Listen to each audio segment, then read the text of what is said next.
इस वीडियो में हम पढ़ रहे हैं कक्षा 7 संस्कृत आमोदनी में आकलन पृष्ठम। आकलन का अर्थ होता है जांचना। पृष्ठम मीन्स पेज, मीन्स यह वह पेज है जिसमें विद्यार्थियों को अपने आप को जांचना है कि पिछले अध्यायों से उन्होंने कितना सीखा है। यहाँ पर है पद्येषु रिक्त स्थानानि पूरयत, पद्यों में रिक्त स्थानों को पूरा करो। ये जो है पद्य हैं, तो ये जो पद्य लिया गया है, जो आपका पहला चैप्टर है ना बुक में, धन्यम भारतवर्षम, वहाँ से लिया गया है। यस्य संस्कृति ही तोषदायिनी पापनाशिनी पुण्यवाहिनी, यत्र पुण्यदा गंगा याति सिंधु नर्मदा सदा विभाति। जिसकी संस्कृति संतोष को प्रदान करने वाली है, पापों को नाश करने वाली है और पुण्य को चारों ओर फैलाने वाली है। जहाँ पुण्य देने वाली गंगा नदी बहती है, सिंधु और नर्मदा नदी हमेशा से सुशोभित होती है, उस भारतवर्ष के लिए धन्य है। प्रश्न नंबर 2, निर्देशानुसारम परिवर्तनम कुरुत, निर्देश के अनुसार परिवर्तन करिए। निर्देश को हम ऑर्डर यानी कि आज्ञा भी बोलते हैं। ये निर्देश हैं। कैसा निर्देश? अहम नृत्यामि, जो ये सेंटेंस है ये एक वचन में है, यानी कि मैं नाचता हूँ। इसको हमें बनाना है बहुवचन में, वयम नृत्यामः, यानी कि हम सब नाचते हैं।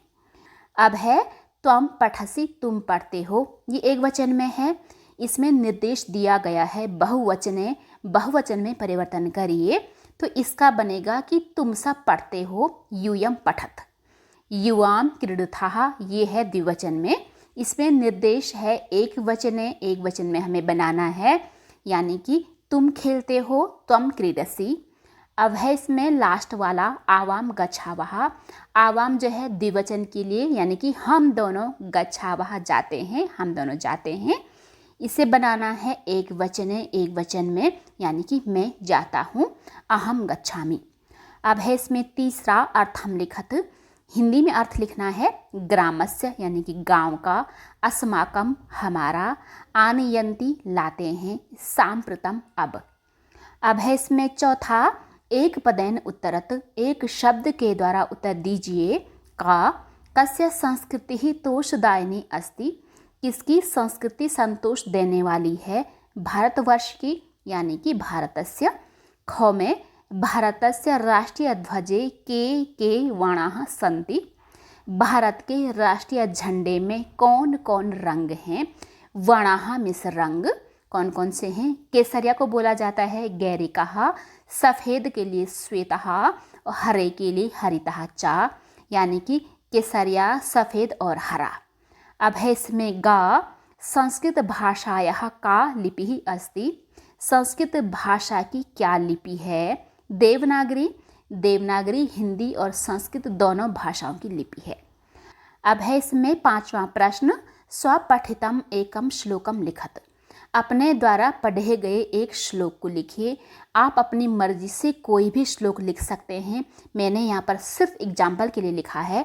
विद्या ददाति विनयम, विनयात याति पात्रताम, पात्रत्वात् धनमापनोति, धनात् धर्मः ततो सुखम। ये भी आपके बुक से ही लिया गया है। शायद ये जो है ना दूसरे अध्याय जो कि अस्माकम विद्यालय है उससे है। अर्थात विद्या विनम्रता देती है, विनम्रता से पात्रता यानी कि योग्यता आती है, पात्रता से धन की प्राप्ति होती है, धन से धर्म, और उससे क्या होता है? धन से हमें सुख मिलता है। अब है इसमें दूसरा वाला, वो है बाल पृष्ठम, यानी कि बच्चों का पेज। बच्चे, आप भी बच्चे ही हैं, ऑब्वियस बात है। तो इसमें क्या होता है ना, स्वाद के लिए बोला जाता है इसमें रुचि ही। स्वादों के प्रकारों को जानिए एवं उदाहरण के अनुसार वाक्य रचना कीजिए।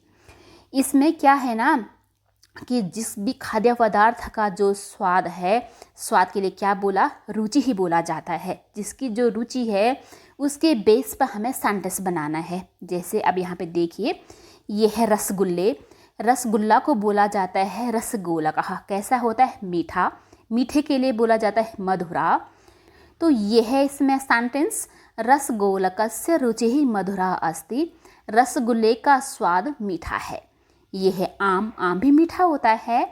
आम्रस्य रुचिः मधुरा अस्ति, आम का स्वाद मीठा है।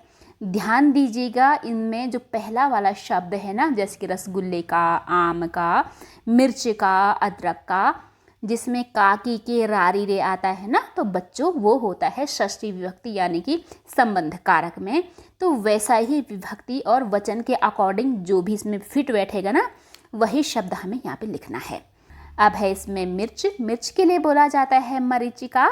इसका स्वाद कैसा होता है? तीखा। इसे बोला जाता है तिक्तः, यानी कि मरीचिकायाः रुचिः तिक्तः अस्ति, अर्थात मिर्च का स्वाद तीखा है।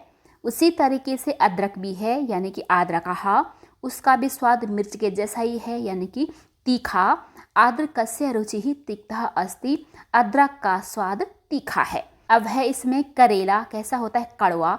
उसे बोला जाता है कटुः, और करेले के लिए कारवेलम। तो इसमें वाक्य बनेगा कि करेले का स्वाद कड़वा है, यानी कि कारवेलस्य रुचिः कटुः अस्ति। उसी तरीके से ब्राह्मी है, जो कि हमारे ब्रेन के लिए, मस्तिष्क के लिए बहुत अच्छा होता है, यानी कि ब्राह्मी का स्वाद कटु है, वो भी कड़वा होता है। ब्राह्म्याः रुचिः कटुः अस्ति। अब है इसमें आंवला, जिसे बोला जाता है आमलकम। ये जो है ना कसैला यानी कि कसाया होता है, जैसा कि दही होता है। ये पूरी तरह से खट्टे नहीं होते हैं, ये खट्टे के साथ साथ जो है ना कसैले ज़्यादा होते हैं, इसलिए इसमें इसका जो प्रधान रस है, रुचि है, उसे जो है कसैला यानी कि कसाया लिखा है। आमलकस्य रुचिः कसायः अस्ति। उसी तरीके से दध्याः रुचि कसायः अस्ति, यानी कि दही का स्वाद कसैला होता है। अब है इसमें नमक। नमक के लिए बोला जाता है लवणम। कैसा होता है नमक? नमकीन होता है। तो नमकीन के लिए बोला जाता है, जो कि स्वाद का एक प्रकार है, वो है लवणः। लवणस्य रुचिः लवणः अस्ति, अर्थात नमक का स्वाद नमकीन है। उसी तरीके से जो हम सब्जी बनाते हैं, सब्जी के लिए बोला जाता है शाकम। शाक भी कैसा होता है? नमकीन होता है। शाकस्य रुचिः लवणः अस्ति। अब लास्ट है इसमें तक्रम यानी कि मट्ठा, और है अम्लिका यानी कि इमली। ये दोनों कैसे होते हैं? खट्टे होते हैं। तो खट्टे के लिए बोला जाता है अम्लम। तक्रस्य रुचिः अम्लम अस्ति, यानी कि मट्ठे का स्वाद खट्टा है। उसी तरीके से अम्लिकायाः रुचि अम्लम अस्ति, यानी कि इमली का स्वाद खट्टा है।